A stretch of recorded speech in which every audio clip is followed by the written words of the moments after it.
Everything was going wrong for the Americans in the winter of 1944.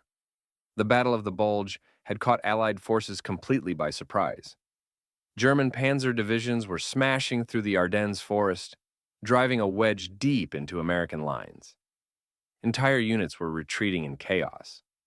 The situation looked desperate. Victory in Europe, which had seemed so close just weeks before, now appeared to be slipping away. But in a small Belgian village called Lanzerath, something extraordinary was about to happen. 18 American soldiers from an intelligence and reconnaissance platoon would face down an entire German battalion of over 500 elite Fallschirmjäger paratroopers. Outnumbered more than 25 to 1, with no heavy weapons and almost no support, these men would hold their ground for an entire day and night. Their stand would delay the German advance by nearly 20 critical hours and help save the northern shoulder of the Battle of the Bulge.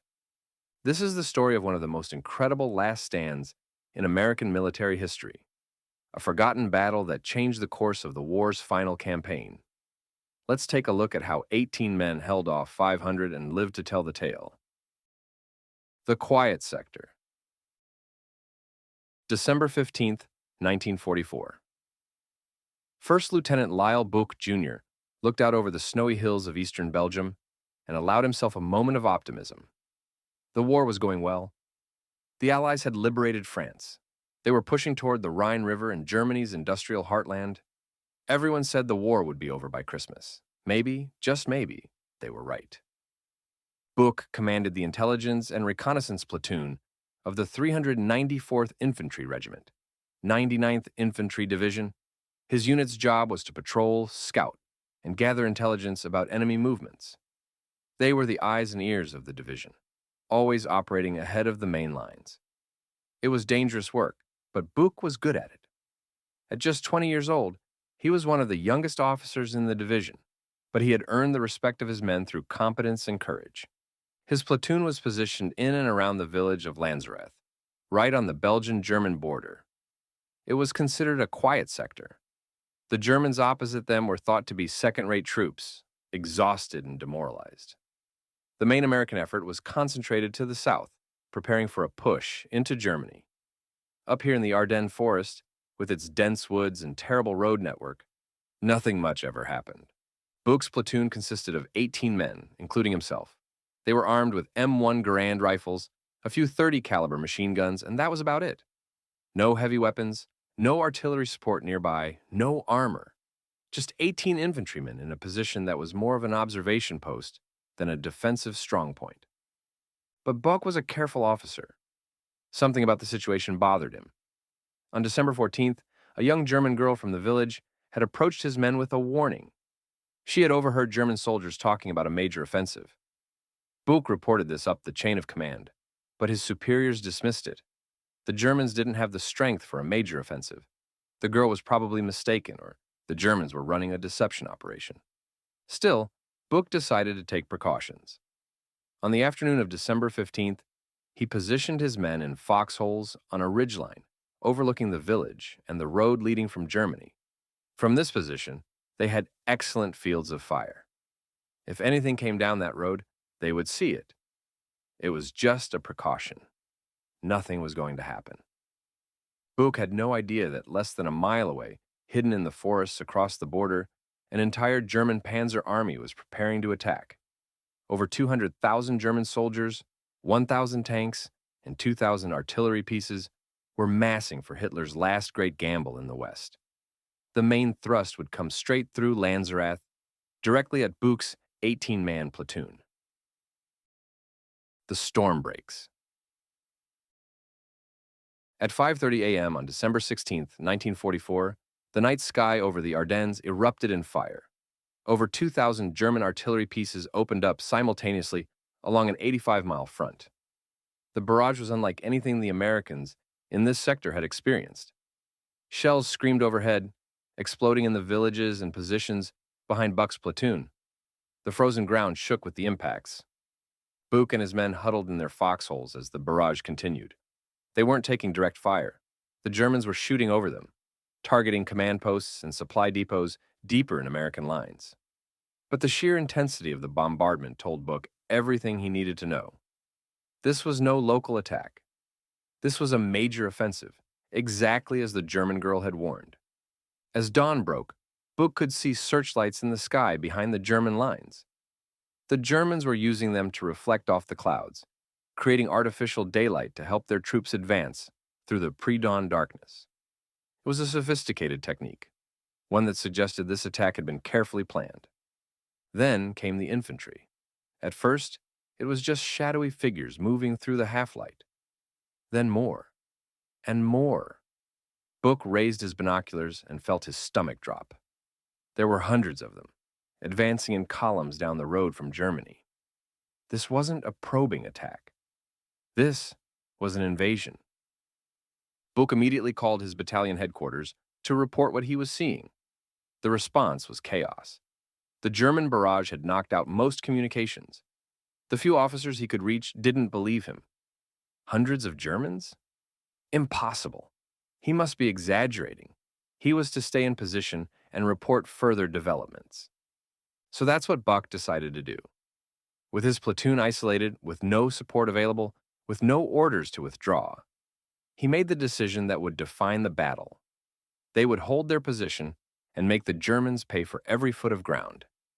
This was Buck's first critical decision, and it would prove to be the right one. By holding the high ground overlooking Lanzereth, his tiny force would create a bottleneck that would delay an entire German armored column for nearly a full day. The first wave. The first Germans to reach Lanzereth were not the elite troops that would come later. They were local Volksgrenadier units, second-line infantry hastily assembled from older men and young boys. They moved cautiously into the village, clearly not expecting any resistance. After all, the German intelligence had told them that this sector was lightly held. Buch ordered his men to hold their fire. The Germans were still too far away, and he wanted to preserve the element of surprise. His men, well-trained and disciplined despite their youth, remained silent in their foxholes. The temperature was below freezing, and they had been outside for over 12 hours, but nobody complained. Around mid-morning, a larger German force appeared. This time, they were moving with more purpose, pushing through Lanzerath and starting up the hill toward Bach's position. Bach let them get within 100 yards, then gave the order to open fire. The effect was devastating. The German column, bunched together on the narrow road, was caught in a crossfire from Buch's machine guns and rifles. Men fell. Others dove for cover. The survivors retreated back down the hill in disorder. Buch's men had scored their first success, but this was just a probing attack, a reconnaissance in force. The Germans now knew there were Americans on that ridgeline. The question was, how many? The Germans had no way of knowing that they outnumbered the defenders by more than 25 to 1. All they knew was that they were taking accurate, sustained fire from a well-prepared position. For troops advancing into enemy territory, that was enough to make them cautious. This was where the psychology of defense came into play. A small force in a good position can often hold off a much larger force, especially if the attackers don't know how few defenders there actually are. Bach understood this instinctively. He had his machine gunners move after each burst of fire, creating the impression of more weapons than they actually had. He had his men fire in disciplined volleys rather than all at once, making it seem like they had ammunition to spare. The Germans pulled back to regroup. For the next few hours, there was an eerie quiet. Boch knew this was temporary. The Germans would be back, and in greater numbers. The Fallschirmjäger arrive. By early afternoon, the situation had changed dramatically. The lead elements of the 1st SS Panzer Division, the tip of the German spearhead, had reached Lanzerath. They were stopped by an unexpected obstacle. An entire battalion of Fallschirmjäger paratroopers, elite German infantry, was backed up on the roads leading to the village. These weren't second-rate troops. These were some of the best soldiers in the German army. The Fallschirmjäger commander, Colonel Helmut von Hoffmann, was furious. His orders were to seize the road junction at Lanzerath and clear the way for the panzer columns to advance. But his lead companies had been thrown back by American forces on the ridgeline above the village. How many Americans? His men weren't sure. Estimates ranged from a company to a full battalion. In reality, it was Book's 18 men. Von Hoffman decided to mount a proper assault. He assembled over 500 men, supported by mortars and machine guns. The Americans on that ridge would be crushed by sheer weight of numbers. Then the panzers could roll forward, and the offensive would continue. But there was a problem that von Hoffman didn't fully appreciate. It was now mid-afternoon. Daylight was fading fast in the December gloom. If his assault got bogged down, he would be attacking in darkness, which would negate many of his advantages in numbers and firepower. Every minute of delay worked in favor of the defenders. Around 3 p.m., the Fallschirmjäger attacked. This time they came in force, moving in skirmish lines up the slope toward Buch's position. They used proper fire and movement tactics, with some men shooting while others advanced. It was a professional, coordinated assault by elite troops.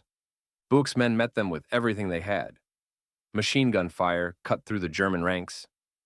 Rifles cracked continuously. The Americans were burning through ammunition at an alarming rate, but they couldn't afford to conserve it. If the Germans got close enough to assault the foxholes, the battle would be over. The Fallschirmjäger took heavy casualties, but kept coming. These were not men who broke easily. They had fought on multiple fronts and faced worse fire than this. But the American position was strong, and Buch's men were fighting with the desperation of soldiers who knew they had nowhere to retreat. After an hour of intense fighting, the Germans pulled back again. They had taken significant casualties, including several officers. More importantly, they had used up precious daylight. The sun was setting, and von Hoffman had still not cleared the ridgeline. The siege. As darkness fell, Buch assessed his situation. It was grim. His platoon had suffered casualties. Several men were wounded, though none killed yet. They were running desperately low on ammunition. They were cold, exhausted, and hungry. They had been in combat for over 10 hours without relief or resupply. But they had also accomplished something remarkable. They had stopped a German battalion dead in its tracks. Behind that battalion were panzer columns that should have been miles down the road by now, exploiting the breakthrough and racing toward Allied supply dumps. Instead, they were stuck in traffic jams on the narrow roads, waiting for the Fallschirmjäger to clear Lanzerath. Bach knew they couldn't hold much longer. He tried again to reach his battalion headquarters, using a radio that was barely working. Finally, he got through. He reported his situation. 18 men, almost out of ammunition, facing overwhelming enemy forces. He requested permission to withdraw. The response was brief. Hold at all costs. It was an impossible order, but it was an order nonetheless. Buch gathered his men and told them the situation. They would hold. They would make the Germans pay for every minute of delay. And when they could hold no longer, they would try to break out under cover of darkness. The night brought new terrors. The Fallschirmjäger, frustrated by their failures during the day, called in mortar fire on Bauch's position. The shells fell among the foxholes, sending up geysers of frozen earth and snow. Men were wounded by shrapnel. The noise was constant and nerve-shattering. Then came infiltration attempts. Small groups of Germans tried to work their way around the flanks of Buch's position, moving quietly through the darkness. But Buch had placed his men carefully with overlapping fields of fire. Each infiltration attempt was detected and driven back, usually with hand grenades when the Germans got too close for rifle fire. Around midnight, the Fallschirmjäger launched another major assault. This time, they used the darkness to get closer before opening fire. The battle devolved into a close-range firefight, with muzzle flashes providing the only illumination. Buch himself fought with his rifle, picking off Germans as they appeared out of the darkness. The fighting was savage and personal. At one point, Germans got within grenade range of the foxholes. Buch's men threw their remaining grenades, then picked up German grenades that had failed to explode and threw them back. It was a desperate, chaotic fight for survival. But once again, the Americans held. The Germans pulled back, leaving more dead on the slope. Von Hoffman was beside himself with rage and frustration. How was it possible that his entire battalion could not dislodge what he still believed was a company or more of Americans. The breaking point. Dawn on December 17th found Buck's platoon in desperate straits. They had been fighting for over 24 hours. They were out of ammunition for their machine guns. Their rifle ammunition was down to a few rounds per man. Several men were seriously wounded. They were beyond exhaustion, running on adrenaline and willpower alone. Buck knew the end was near. When the Germans attacked again, there would be no way to stop them. But they had accomplished their mission and more. They had delayed the German advance by nearly 20 hours. Those 20 hours had allowed American units further back to organize defenses, to move reinforcements, to prepare for the onslaught. Around 8 a.m., the Fallschirmjäger attacked again. This time, Buck's men could offer only token resistance. With almost no ammunition left, they were quickly overrun. The Germans, expecting heavy resistance, were shocked to discover how few Americans there actually were. 18 men. 18 men had held off an entire battalion for a day and a night. Colonel von Hoffmann was reportedly furious when he learned the truth. His battalion had taken over 90 casualties, killed, wounded, and missing, in the fight for Lanzerath. The delay had thrown off the entire timetable for the offensive. The panzers that should have been racing toward the Meuse River on the first day were still backed up on the roads. Buch and his surviving men were taken prisoner. As they were marched away, one of the German officers approached Buch and asked him, in English, "How many men did you have?" 18, Buch replied. The German officer stared at him in disbelief, and then shook his head and walked away. The aftermath. The stand at Lanzerath had consequences far beyond what Buch and his men could have imagined. The 20-hour delay in the German advance had a cascading effect on the entire northern sector of the Battle of the Bulge. The roads in the Ardennes were few and narrow. When the lead elements of an attack column got held up, everything behind them ground to a halt. The 1st SS Panzer Division, which was supposed to be leading the German breakthrough, lost an entire day. By the time they finally got moving again, American forces had established defensive positions at key crossroads and river crossings. What should have been a rapid exploitation turned into a series of costly battles. At a place called Elsenborn Ridge, just a few miles from Lanzerath, American forces held firm against repeated German assaults. The northern shoulder of the Bulge, which the Germans needed to collapse to achieve their objectives, remained solid.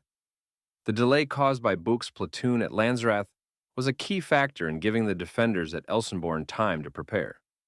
As the Battle of the Bulge progressed, the Germans never achieved the breakthrough they needed.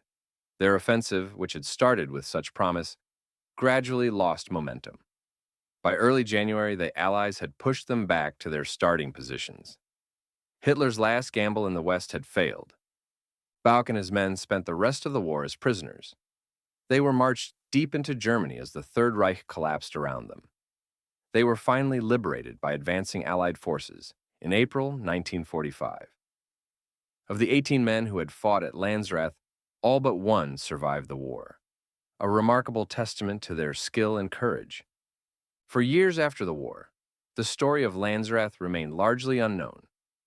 Buch and his men received no medals for their stand. The official records of the battle were confused and incomplete. It wasn't until decades later, when military historians began carefully reconstructing the Battle of the Bulge, that the full significance of what had happened at Lanzerath became clear. The psychology of defense. The stand at Lanzerath teaches us something profound about the psychology of defensive warfare.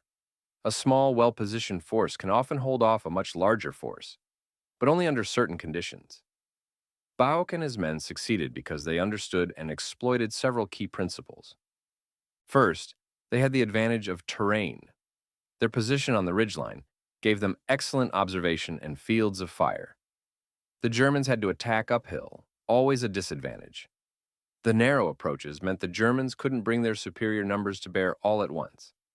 Second, they had the advantage of preparation. Buch had positioned his men carefully, with overlapping fields of fire and good cover. When the attack came, they were ready. They didn't panic or flee. They fought from prepared positions where they had every advantage. Third, and perhaps most importantly, They maintained discipline under extreme pressure. The temptation to retreat, to abandon the position when faced with overwhelming odds, must have been enormous. But they held firm. They trusted their officer, they trusted each other, and they trusted their training. From the German perspective, the failure at Lanzerath revealed the dangers of assumptions in warfare. Von Hoffmann and his Fallschirmjäger assumed that the resistance they were facing must be substantial. After all, no small unit could possibly hold off an entire battalion. So they assumed there must be a company, or even a battalion, of Americans on that ridge. This assumption made them cautious, slowed their attacks, and cost them precious time. This is what military theorists call the defender's advantage. In a prepared position with good cover and clear fields of fire, a defender can inflict casualties out of all proportion to his numbers. The attacker, not knowing exactly what he faces, must assume the worst and proceed cautiously. This caution buys the defender time, and in warfare, time is often the most valuable commodity. The Forgotten Heroes. In 1981, nearly 40 years after the battle, Lyle Book was finally awarded the Distinguished Service Cross for his actions at Lanzerath. It was a belated recognition of one of the most remarkable defensive stands in American military history. Other members of his platoon received similar decorations, but for decades, their story had been lost in the larger narrative of the Battle of the Bulge. Why was the stand at Lanzerath forgotten for so long? Part of the reason is that it took place at the very beginning of the battle, during the chaos of the German breakthrough.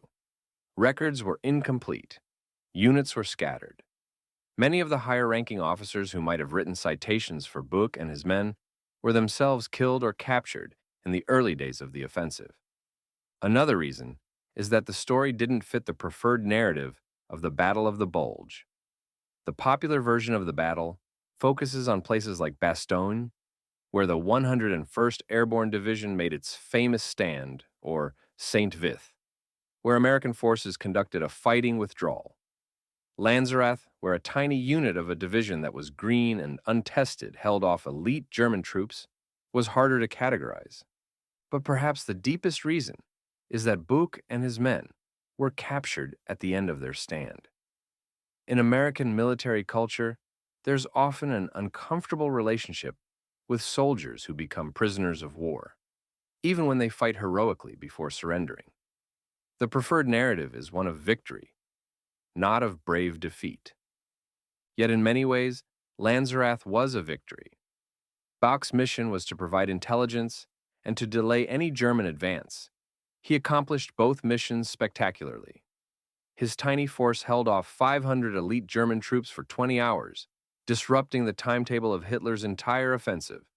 That delay helped save the northern shoulder of the Bulge and contributed significantly to the ultimate failure of the German attack. The lessons endure. The stand at Lanzerath offers several important lessons that remain relevant today. The first is about leadership. Lyle Buck was just 20 years old, commanding men who were mostly his own age or older. He had never been in combat before December 16th. Yet when the crisis came, he made sound decisions under extreme pressure. He positioned his men well. He controlled their fire. He maintained their morale. He stayed calm when everything around him was chaos. This kind of leadership can't really be taught in a classroom. It emerges in the crucible of combat, when there's no time for second-guessing and every decision matters. Buck had it, and his men recognized it and trusted him because of it. The second lesson is about the power of small units fighting from prepared positions. Modern military doctrine sometimes focuses so heavily on maneuver warfare, speed, surprise, combined arms operations, that it forgets the enduring value of good defensive positions and soldiers willing to hold them. Lanzerath reminds us that sometimes the best thing a small unit can do is find good ground, dig in, and refuse to move. The third lesson is about the fog of war and the danger of assumptions. The Germans at Lanzerath assumed they faced a much larger force than they actually did. This assumption, based on the intensity of the resistance they encountered, caused them to be overly cautious and cost them precious time. In warfare, Things are rarely as they appear, and commanders must constantly question their assumptions and verify their intelligence. The fourth lesson is about the cumulative effect of small actions. Book's stand at Landsrath by itself didn't win the Battle of the Bulge, but it was one of dozens of small actions by American units during those critical first days. Stands at crossroads, blocking actions at bridges, delaying actions in forests, that collectively disrupted the German offensive and bought time for the Allies to organize a coherent defense. The human cost. It's important to remember that behind the statistics and the tactics, Landsrath was a story about young men fighting for their lives. Most of Buck's platoon were in their late teens or early 20s. Many had been in Europe for only a few weeks. They were scared, cold, exhausted, and facing an enemy that outnumbered them by more than 25 to 1. One of Buck's men, Private First Class William James, later recalled the experience. "I thought we were going to die. I really did. Every time the Germans attacked, I thought, this is it. This time they'll get through. But Lieutenant Buck kept us together. He kept us fighting, and somehow we held on." Another member of the platoon, Sergeant Slape, described the moment when they finally ran out of ammunition. "It was the most helpless feeling in the world. We could see the Germans coming, and we couldn't do anything to stop them. But we'd done our job. We'd held them as long as we could." The physical toll of the battle was severe. Men fought through the freezing night with no food, little water, and no relief. Several suffered from frostbite in addition to their combat wounds. The psychological toll was perhaps even greater. The stress of being under fire for over 24 hours, of seeing friends wounded, of knowing that surrender or death were the only possible outcomes, left scars that lasted for years. But there was also pride. When the men of Buch's platoon were finally reunited after the war, they shared a bond that went beyond ordinary friendship. They had been tested in the most extreme circumstances imaginable, and they had not been found wanting. They had stood their ground when every instinct told them to run. They had fought when the odds were impossible. They had done their duty and more. The final accounting. So what was the ultimate significance of the stand at Landsrath? In the grand sweep of World War II, it was a small action involving fewer than 600 men total. No generals directed the battle. No war correspondents witnessed it. No cameras recorded it. For decades, it was barely remembered. Yet in its own way, Landsrath was as important as many of the war's larger battles. The 20-hour delay it caused had a ripple effect throughout the entire northern sector of the Battle of the Bulge. The German timetable, which had been carefully planned to achieve objectives by specific times, was thrown off from the very beginning. Units that should have been miles ahead of schedule found themselves stuck behind traffic jams. Most critically, the delay gave American forces time to organize defenses at Elsenborn Ridge, which became the anchor of the northern shoulder of the Bulge. If the Germans had broken through at Elsenborn, they might have been able to swing north and encircle several American divisions. Instead, the ridge held, and with it, the entire northern portion of the Allied line remained intact. Military historians who have studied the Battle of the Bulge in detail consistently point to the actions of small units like Buch's platoon as critical factors in the failure of the German offensive. The Germans needed speed above all else. They needed to break through quickly, before the Allies could react, before they could bring up reinforcements and heavy weapons. Every hour of delay worked against them. Buch and his men gave the Americans 20 of those hours. 20 hours for engineers to prepare demolitions on bridges. 20 hours for artillery units to displace to better positions. 20 hours for infantry companies to dig in at key terrain. 20 hours for the chain of command to figure out what was happening and start responding. In the end, Hitler's last gamble failed not because of any single factor, but because of the accumulated effect of dozens of small failures and delays. Landsrath was one of those delays, and perhaps one of the most significant. The legacy. Today, Landsrath is a quiet village again. There's a small memorial to the battle, maintained by local historians who understand what happened there. Occasionally, military personnel visiting the Battle of the Bulge sites will stop at Landsrath and walk up to the ridgeline where Buch positioned his men. The foxholes are gone, long since filled in, but the terrain remains the same. You can see why Book chose that position and why it was so difficult for the Germans to assault it. Lyle Bach survived the war and lived until 2016, passing away at the age of 92. In his later years, he often spoke to military and history groups about the battle. He was modest about his own role, always emphasizing that his men had done the fighting. But those who heard him speak came away with a profound respect for what he and his platoon had accomplished. The other members of the platoon scattered after the war, as soldiers do.